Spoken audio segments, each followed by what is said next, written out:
कराची के नौजवान मीर रज़ा की जान किसने ली, उसने खुद ने खुदकुशी की है या फिर किसी ने कत्ल किया है।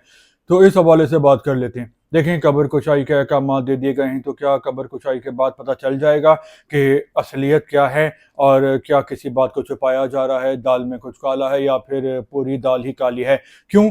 क्योंकि जब इस शख्स की हलाकत हुई तो खबरें ये सामने आई थी कि इसकी बहादुराबाद में एक दुकान है, ये छोटा मोटा ताजिर है और कराची में ही पीसी चीज़ के इलाके में रहता है जो कि बहादुराबाद के करीब है। और कहा गया कि ये गुलिस्तान जौहर गया और वहाँ पे इसने खुदकुशी कर ली और गोली अपने सीने पर रख के चलाई। तो पहले ये खबर थी, लेकिन उसके बाद जो सर्जन हैं अस्पताल की, उन्होंने कहा कि नहीं, ऐसी बात नहीं है। और जब टेस्ट हुए तो उसमें एक नई खबर आ गई और उतार चढ़ाव आया कि जो गोली है वो सीने पर रख के नहीं चलाई गई, बल्कि गोली कनपटी पे पीछे से मारी गई है, सर के, जो कि पीछे से फायर हुआ, लगी पीछे और आगे से निकली। इसके अलावा मीर रज़ा की पसलियाँ भी टूटी हुई हैं और चेहरे पर भी तशद्दुद के निशानात हैं, दिल के मुकाम पर भी सियाह धब्बे हैं और उसको बहुत बुरी तरह मारा गया है और उसके कपड़ों पर भी किसी और शख्स के पसीने के निशानात हैं। और इसकी अगर सही तरीके से तस्दीक होती है तो फिर ये होगा कि इस बारे में मज़ीद भी जो हैं वो चीज़ें खुल के सामने आ सकती हैं।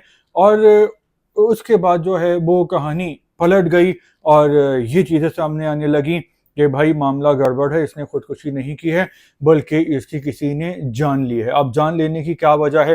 देखें, एक वजह तो पैसों का मामला है, क्योंकि ये शख्स क्रिप्टो करेंसी में काम करता था और इसने तकरीबन 5 करोड़ रुपए तक इन्वेस्ट किए हुए थे अपने और दूसरों के।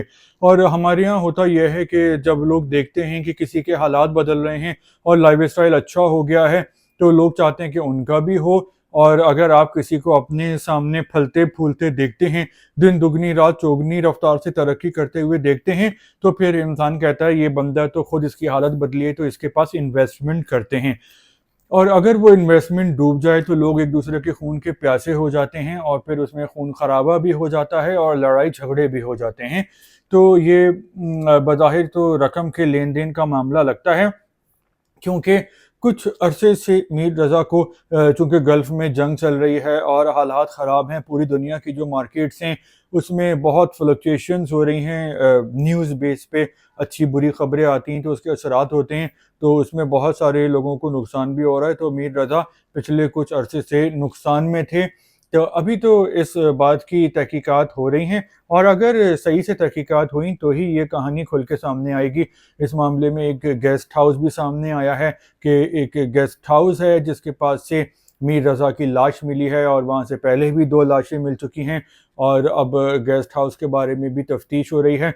और इस बारे में जो है सिंध के सीनियर वज़ीर हैं शर्जील मेमन साहब, उनके और उनके बेटे रावल का नाम भी लिया जा रहा है कि ये गेस्ट हाउस उनका है। तो उन्होंने ऐसे लोगों के खिलाफ कानूनी कार्रवाई का भी आगाज़ कर दिया है कि जो कि सोशल मीडिया पर ऐसी बातें कर रहे हैं। देखिए, जब तक सबूत ना हो ना पक्के पक्के मेरे या आपके हाथ में, तो हमें किसी पर भी हम इल्ज़ाम नहीं लगा सकते।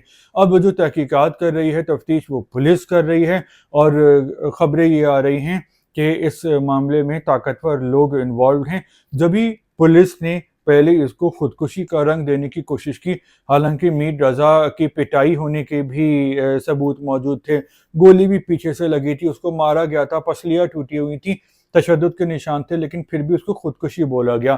तो क्या वाकई इसके पीछे कोई ताकतवर शख्सियत है?